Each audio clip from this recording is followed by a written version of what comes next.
Esmeraldero asesinado en Bogotá visitó en 2 ocasiones la casa de Nariño. En 2023, este fue el motivo. Omar Hernández, testigo clave en el escándalo de Daily Cop, fue víctima de atentado en Medellín. El testigo recibió una herida con arma blanca en el brazo. Al parecer el objetivo era su cuello. Omar Hernández, testigo de Daily Cop, fue víctima de un atentado en la madrugada de este jueves. El colombiano pudo establecer que en la madrugada de este jueves, Omar Hernández, testigo clave en el escándalo del Daily Cop, fue víctima de un atentado en una estación de policía en Belén, Altavista de Medellín, donde se encuentra recluido. El coronel Dávila pagó, horas antes de morir, 50 millones de pesos al abogado Miguel Ángel del Río. El policía, adscrito a la seguridad presidencial, era parte de la investigación por las escuchas ilegales a 2 exempleadas de Laura Sarabia y buscaba un defensor. María Fernanda Cabal denuncia no es ninguna casualidad ni ninguna coincidencia. 3 principales testigos en contra del asesino guerrillero Gustavo Petro asesinados. Hoy el coronel Dávila, el esmeraldero y por último el de la criptomoneda que recibió un ataque en un puesto de policía dirigidos por el asesino guerrillero Gustavo Petro. Recordarán ustedes, estos de criptomoneda robaron a 200,000 personas para financiar la campaña del asesino guerrillero Gustavo Petro. Hoy recibió un atentado terrorista y lo van a asesinar, gente. Iba un hombre con un cuchillo directamente al cuello y colocó su mano, recibió una puñalada en su brazo. El otro testigo, el esmeraldero, había ingresado, gente, a la casa de Nariño a reunirse con la rata mayor, con el asesino guerrillero Gustavo Petro, para lavarle, gente, plata del narcotráfico. El asesino guerrillero está lavando plata del narcotráfico. Y como ya el asesino guerrillero Gustavo Petro había recibido miles de millones de este esmeraldero, lo mandó a asesinar con un francotirador. Es el guerrillero Gustavo Petro el que sabía dónde estaba este esmeraldero que meses atrás había recibido un atentado terrorista, un ataque terrorista exactamente igual ahorita al de las criptomonedas, exactamente igual. A este otro lo van a asesinar por orden de Gustavo Petro. Y recordarán ustedes, el coronel Dávila había pagado 50 millones al abogado del Río, socio de Gustavo Petro, y fue asesinado por su propio escolta. Gente, una persona que tiene pensado asesinarse anda con su propia arma. Si tiene pensado asesinarse, una persona que tiene pensado suicidarse no va a pagar 50 millones para su defensa. Y como este coronel iba a contar las alianzas de Gustavo Petro con el narcotráfico, el guerrillero lo mandó a asesinar con su propio escolta. La fiscalía criminal y corrupta hasta el momento guarda silencio. Gente, la misma policía, por orden del asesino guerrillero Gustavo Petro, le quitaron el arma del coronel para que este no se defendiera cuando el escolta fuera a matarlo. Hoy son 3 testigos, 2 muertos, 1 herido, y acá en Colombia nada pasa. Gustavo Petro asesinando a los principales testigos en su contra. Hoy María Fernanda Cabal revela que no es ninguna coincidencia de este asesino guerrillero Gustavo Petro. Escuchen estos explosivos audios. Omar Hernández, testigo clave en el escándalo de Daily Cop, fue víctima de atentado en Medellín. El testigo recibió una herida con arma blanca en el brazo. Al parecer el objetivo era su cuello. Omar Hernández, testigo de Daily Cop, fue víctima de un atentado en la madrugada de este jueves. El colombiano pudo establecer que en la madrugada de este jueves, Omar Hernández, testigo clave en el escándalo del Daily Cop, fue víctima de un atentado en una estación de policía en Belén, Altavista de Medellín, donde se encuentra recluido. Según la información preliminar, un hombre se acercó a Hernández y lo atacó con un arma blanca, apuntando al cuello. No obstante, Hernández reaccionó con rapidez recibiendo la herida en el brazo. Caso Daily Cop, Omar Hernández, testigo clave de reunión con Roa y Javión de campaña, declarará en el que trascendió, además, que desde hacía varias semanas, Hernández estaba siendo víctima de extorsiones para que no siguiera hablando y entregando información sobre la investigación en curso. Una vez ocurridos los hechos, la defensa solicitó la intervención urgente de la Fiscalía General para que emita medidas de protección a favor de su cliente. El nombre de Hernández, Dous Ruiseau, era desconocido en el país hasta que su abogado Víctor Muñoz informó que el joven poseía información privilegiada sobre cómo la criptomoneda Daily Cop habría hecho aportes en la campaña Petro Presidente 2022. Le puede interesar, me ordenó recibir el testimonio testigo clave de caso Daily Cop y Javión de la campaña Petro. Buscan corroborar transacción por $4,000 millones. Omar Hernández, CEO Spartan Hill, una compañía de billeteras electrónicas y pasarelas de pago, aseguró que a mediados de febrero de 2022 participó en una reunión a la que además habrían asistido Sebastián Betancourt, el dueño de la criptomoneda, Daily, y Ricardo Roa, actual presidente de Ecopetrol. El encuentro, según cuenta Hernández, habría sucedido en un reconocido restaurante del centro de Bogotá. Para la época, Roa era gerente de la campaña presidencial y, en esa condición, se habría reunido con los inversionistas para hablar de los aportes a la campaña.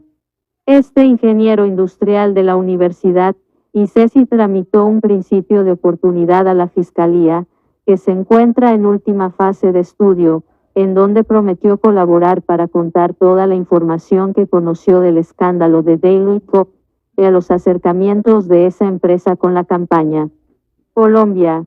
Los detalles de la supuesta reunión de los dueños de Daily Cop con Ricardo Roa en medio de campaña.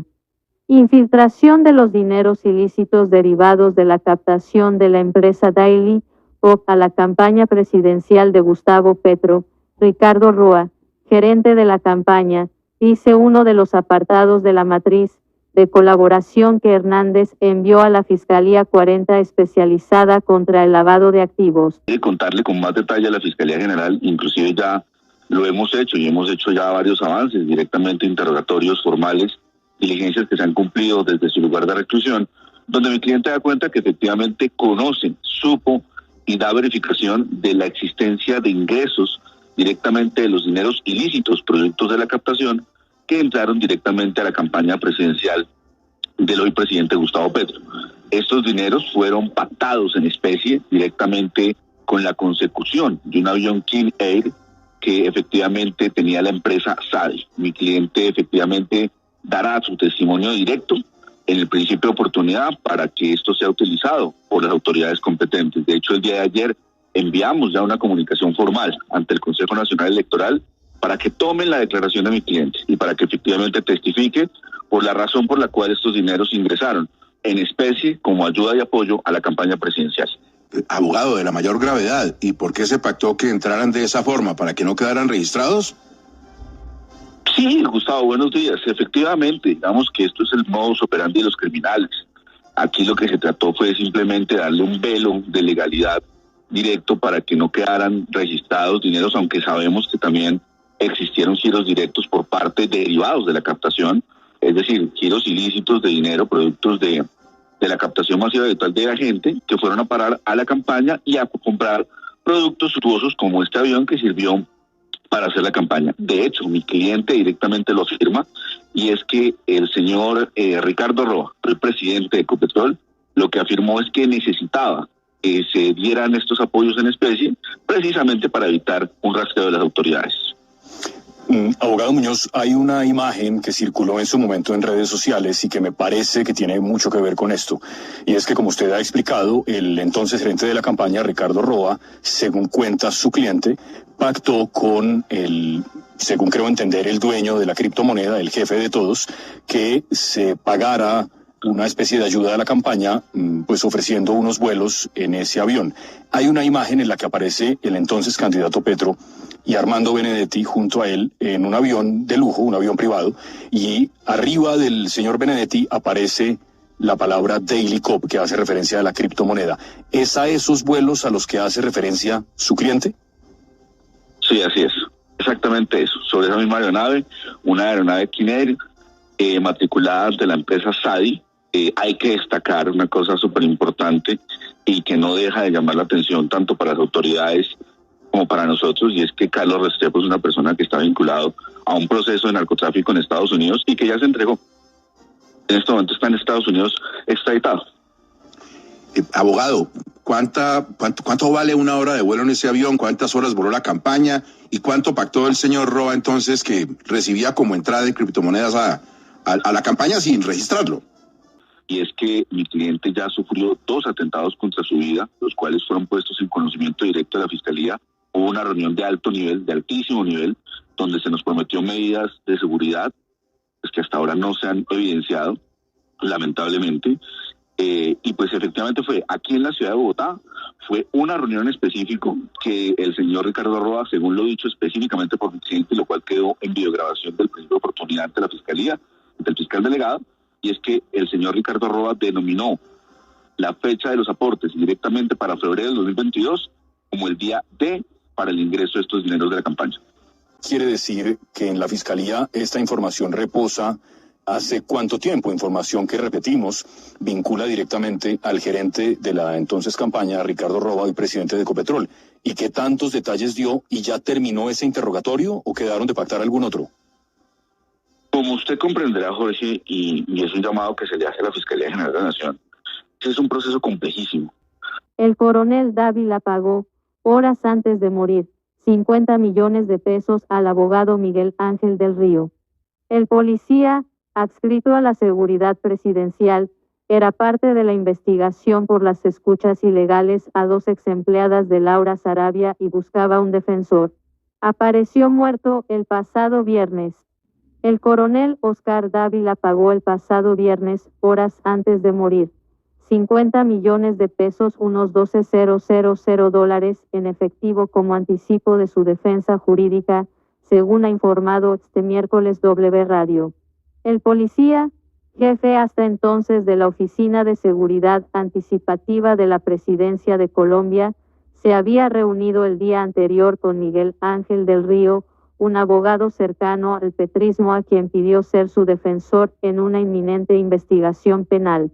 El costo de la defensa era de entre 300 y 500 millones de pesos, pero el coronel no podía pagar ese monto y del Río aceptó hacerle un esmeraldero asesinado en Bogotá. Visitó en 2 ocasiones la casa de Nariño. En 2023, este fue el motivo. Juan Sebastián Aguilar ingresó con la autorización de la Alta Consejería para las Regiones. El esmeraldero ingresó en 2 ocasiones a la casa de Nariño. El asesinato del esmeraldero Juan Sebastián Aguilar, que se registró en un condominio ubicado al norte de Bogotá el 7 de agosto, ha generado múltiples discusiones sobre los motivos que llevaron a que el empresario, que era referenciado como Pedro Pechuga, terminara ultimado por un francotirador. Mientras la Fiscalía General de la Nación sigue investigando el hecho, se han mencionado los viajes que Aguilar realizó a Dubái. De la misma forma, El Tiempo afirmó que la orden del asesinato se dio desde una cárcel en la Florida con el aval de narcos refugiados en Medio Oriente, pero también ha resaltado el nombre de la exconsejera de la presidencia, Sandra Ortiz. Al ser preguntada sobre su relación con Aguilar, Ortiz mencionó que era un empresario, gran líder social y reconocido en mi departamento, Boyacá, y recalcó que había tenido comunicación con el Esmeraldero, debido a que era cuñado del senador ex candidato a la gobernación de Boyacá, Armando Mendieta. El Esmeraldero estuvo en la casa de Nariño. El Esmeraldero ingresó a la sede presidencial con autorización de la Alta Consejería para las Regiones. En medio de la investigación, Blue Radio reveló que Pedro Pechuga visitó en 2 ocasiones la casa de Nariño durante 2023 y que su entrada fue autorizada y solicitada por la Alta Consejería para las Regiones, que en ese momento estaba a cargo de Sandra Ortiz, que actualmente es una de las personas mencionadas en los escándalos de corrupción de la Unidad de Gestión de Riesgo UNGER. Sobre la presencia de Aguilar, que antes de ser esmeraldero hizo parte del personal de seguridad de Víctor Carranza en la casa de Nariño, el medio citado informó que la primera visita se registró el 5 de junio sobre las 12:37 p.m. para reunirse con Stephanie Cortés García, que era una de las asesoras de Sandra Ortiz. A pesar de la salida de Ortiz de la Alta Consejería para las Regiones, Stephanie Cortés se mantuvo en su cargo hasta hace unas semanas, por lo que fue una de las mencionadas en el caso de la entrega de los computadores portátiles de los asesores de Sandra Ortiz sin memorias. Otro factor mencionado es que en la minuta de entrada de Aguilar se indica que estuvo en una reunión con Lina Ortiz en la oficina 212 con elementos. Ortiz es una comunicadora social que luego de prestar sus servicios en la Alta Consejería para las Regiones, pasó a trabajar con el Ministerio del Interior. Sobre la reunión que se presume tuvo con Aguilar, Lina Ortiz afirmó a Blue Radio que ella aceptó el ingreso porque esa era su labor, pero que la oficina mencionada era en la que trabajaba la exconsejera Sandra Ortiz. En octubre de 2023, Pedro Pechugas habría sido víctima de un intento de homicidio menos crédito montaje Infobae. Sobre la segunda visita de Aguilar a la casa de Nariño, la minuta indica que se registró el 12 de octubre de 2023 sobre las 12:58 p.m. y que en esa ocasión también se afirmó que ingresaba para visitar a Dana Stephanie Cortés García. Hasta el momento, la exconsejera Sandra Ortiz no se ha pronunciado sobre el ingreso de Pedro Pechuga a la sede presidencial, pero principalmente porque el esmeraldero estuvo en reuniones en las que, se afirma, fueron abordados temas referentes a aspectos de suma importancia para la Alta Consejería para las Regiones. De esta forma, han aumentado las preguntas sobre la relación política que podría tener el asesinato de Aguilar, que cabe mencionar había sido víctima de un intento de homicidio el 19 de octubre de 2023, lo que provocó que aumentara considerablemente el número de escoltas que lo protegían a diario. Hasta el momento, la Fiscalía General de la Nación no ha confirmado o negado que exista algún tipo de relación entre el crimen y la nueva Junta Directiva del Narcotráfico NEN, una estructura criminal que durante al menos 20 años utilizó el comercio esmeraldero de Colombia para lavar dinero.